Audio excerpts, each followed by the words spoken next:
over a very brief overview of comprehensive school counseling programs.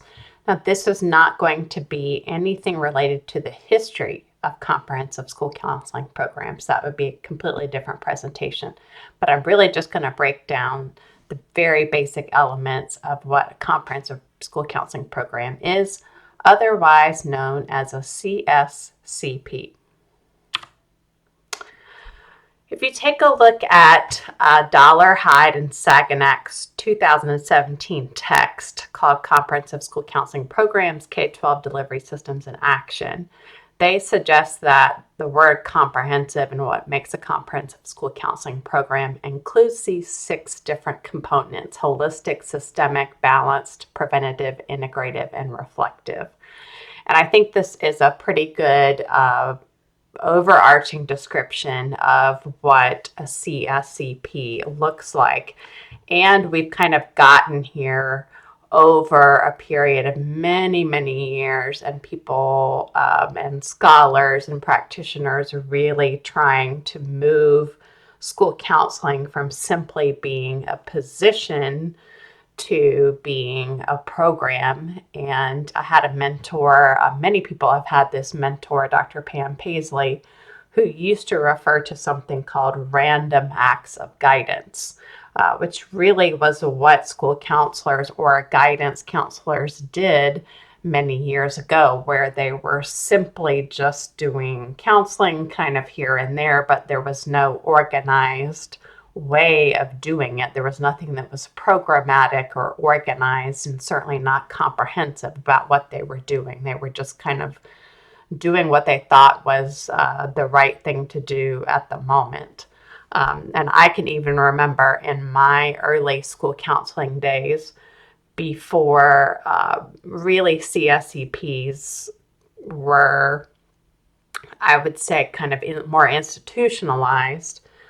The way that we did our programming was essentially we would go to a conference and find a curriculum that had, workbooks and maybe had some videotapes, and we would see a topic that we liked and thought was good, and that would become part of what we decided was going to be our program for that particular year. Or maybe we had something that we purchased from money that we got from the PTA, or maybe we just used materials that were left in our offices from the previous counselor. So there just wasn't a lot of thought put into what kinds of materials that we used. And so we mostly just did counseling in this kind of haphazard way. So thank goodness we're not doing random acts of guidance anymore, and we have this more comprehensive, organized way of doing school counseling that really is these 6 different things. What I'm going to do over the next couple of slides is just break down each of these words in a little bit more detail so that you have a better understanding of what each of them means. So holistic really means that the program attends to each one of these domains, and this is very important to understand, particularly at the beginning of your program, your graduate program, because you're going to hear these domains for the rest of your career as a school counselor, more than likely. So as far as the profession is concerned, school counselors operate in all 3 of these domains, and these domains are considered the areas where school counselors support students: academic, career, and social emotional. So what that really means essentially is just that school counselors support students with academic concerns, career concerns, and social emotional concerns. And you can think about the school counselors that you have experienced in your own lifetime and know which ones may have done more in one particular area than another, which ones maybe helped you in a couple of different areas, which ones maybe helped you across 3. And you probably have varying ideas about how good they were or were not when it comes to serving your needs in these 3 different domains. But the best case scenario, and again, when we're talking about all of these different 6 components, we are really talking about the best case scenario. So in the best case scenario here, a school counselor would be able to serve their students in all three of these different domains. And that would make it a holistic program. All right, so this one doesn't have the word systemic on it, but that's the word that we're talking about here, the descriptor for the comprehensive program. So this is a quote that I pulled from an article. Actually, I was one of the authors on this article.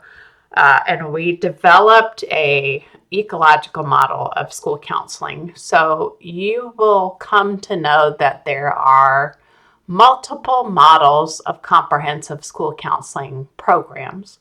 The model that you will hear the most about, because it is the one that is the most proliferated and the most marketed model, is the ASCA national model. But there are other models out there, one of them being this particular one, which is an ecological model of school counseling. What we did was we took sort of ideas from public health and science and other places and fleshed them out for the profession of school counseling, and did that with a case study. One of the things that is central to ecology and the whole idea of ecological systems theory, which you'll also learn about in counseling, because counseling also embraces the notion of systems theory. You'll learn about systems theory in your theories course, is this systemic idea. And the systemic idea basically is this idea that school counselors embrace the notion that students live and work and learn in multiple contexts. So sometimes you can kind of interchange a little bit that word systems with context. Not completely, but a little bit. So what this quote basically is just noting is that school counselors who come in with this ecological viewpoint, they understand that when a student is experiencing, and maybe their family is experiencing, oppression of some kind because maybe they are having trouble with housing, then that creates stress in the family. And so the student carries that stress into their school day, and it may play out in how they do during the school day. It may play out in their academic performance. It may play out in how they behave with their friends and how they behave with teachers, in their general mood, all kinds of different things. And so that just shows that one system impacts another system. So school counselors that approach with this sort of ecological idea and understand that systems really do come into play and impact each other, and students essentially just don't show up in school in a vacuum, that they really bring a lot of their outside world into school with them. And with that, school counselors also then understand that there are ways that they can impact the school as a system to benefit students as well. So there's sort of a give and take there in terms of understanding the impact of systems, as well as also working to try to impact system to the benefit of students. All right, so we've covered holistic and systemic. Let's move along to balanced. So this is a pretty simple one. Balanced here refers to making sure that the program is accurately meeting the needs of the students. And here we're really talking about direct and indirect services. So direct services are students, this is pretty easy to understand, with students. So this is, you're in the classroom with students, you're in your office counseling students, whether that's individually or in small groups, but you're working with students, that's direct services. Indirect services are things that support students or are on behalf of students, but they may not be with students. So that's going to include things like consultation when you're meeting with parents or family members, or you're meeting with teachers or other staff members. You're providing referrals. You're you're planning events, you're doing other things that support students or on behalf of them, but you're not directly working with students. And then we'll also talk later about, I have up here in this dark cloud called non-counseling duties, which are the things that really don't fall under either the category of direct or indirect, and actually are things that counselors often get saddled with that just take time away from their program. We'll talk about those a little bit later.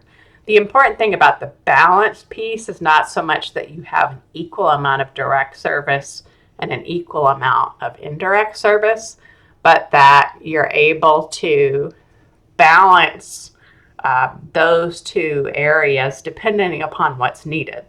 So in some places and at some times, you may need more direct services with students and fewer indirect services with students. That's oftentimes the case. So it just means that you're able to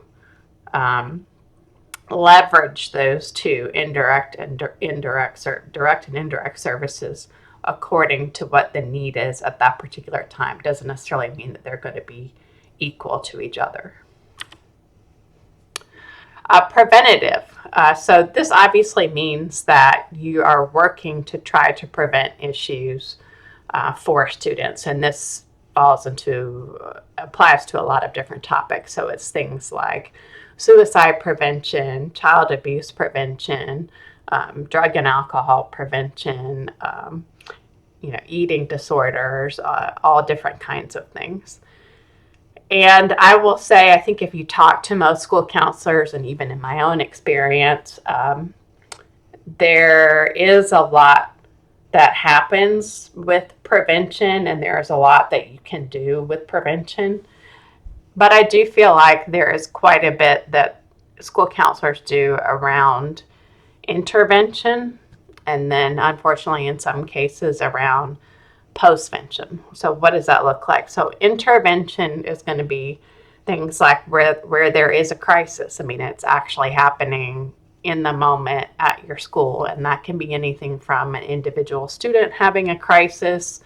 Maybe you have a student who is, for example, I can recall a student that I had who was having a sort of a psychotic break and tried to flee the building. And so that was a crisis for that particular student that we had to intervene with immediately. You might have a larger crisis. So, for example, I was in my building during 9/11. Obviously, we had to intervene immediately then. So it's a different kind of a crisis because it impacts everyone. So there is intervening that you're going to do. It's not all going to be prevention. And then you're going to do postvention work too. So that's after a crisis has occurred. This unfortunately happens when you have to deal with the death. So that might be the death of a student, death of a staff member. Had, unfortunately, several cases of that myself as a school counselor. It might be after a natural disaster. I think we probably had a lot of intervention and postvention happening during the pandemic as well. But of course, that was a really novel experience too. People trying to figure out how to deal with that. So ideally, a school counseling program focuses mostly on preventative work, but I think it's very realistic to also remember that intervention and postvention are also going to be part of the job as well.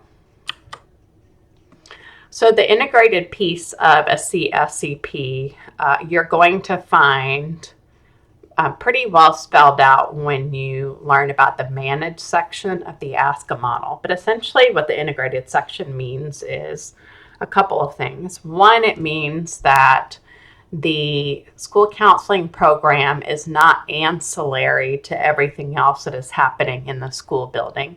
It is integrated in the sense that it fits with what's happening in the school, meaning that it fits with the mission of the school.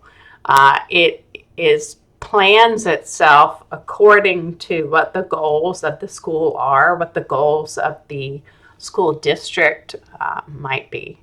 And so in that way, it doesn't operate completely independently of the school improvement plan or whatever goals, like I said, the school may have in terms of achievement for that particular year. So it's integrated in the sense that it fits with the larger school goal. The other way that it's integrated is that it's integrated with itself as well. So you'll see here that when you create the manage section of your program, it includes program beliefs. So really what you believe about students and the rights of students, the responsibilities of the counselors and the counseling program to the students and to the stakeholders of that program. It includes a vision and a mission, so where you think the program needs to go and how it's going to get there. And then program goals. So what is the program trying to accomplish in any given school year? And all of those things are going to be in line with the mission and the goals of the school as well. And that's the integration part as well. So integrated means both with the school as well as with itself. And then finally, we have reflective. And so the reflective piece really means that the school counseling program is cyclical in the sense that there's always data collection happening, and there's always a process of review and continuous improvement, rather than just sort of stagnating and not looking to improve and just sort of replicating what was done the year before. There's this constant attempt to evolve as a program. And the way that evolution happens is there has to be a recognition that the student body changes over time and the needs of the students change over time. And that changes because the community changes at large and the needs of the community change as well. And so school counseling programs need to collect various different data, and those data can come from multiple sources, and we'll talk about those more. You'll certainly see those in the ASCA model as well, but I would say that there are even other sources that the ASCA model does not include, like qualitative data. Mostly the ASCA model focuses on quantitative data, but it's really important, I think, to think broadly about how you collect data and from whom you collect it as well. And I put faces of students here because they're your most important sources of data, and not just what they can do or what they achieve from the lessons you might teach them or the interventions you might do with them, but also really their experiences of the program and their experiences in school. The qualitative pieces of that are also equally as important. So that reflective piece just means that you're constantly thinking about your program and how it's useful and effective and how it can be improved. All right, so that was a very brief overview, but hopefully it gives you a sense of what comprehensive school counseling programs look like. One word that we didn't necessarily talk about, but is part of comprehensive, is the word developmental. So all school counseling programs by nature should be developmentally appropriate for the level of students that you're working with. I think that by now that's sort of a given, but I want to make sure that I mention that too.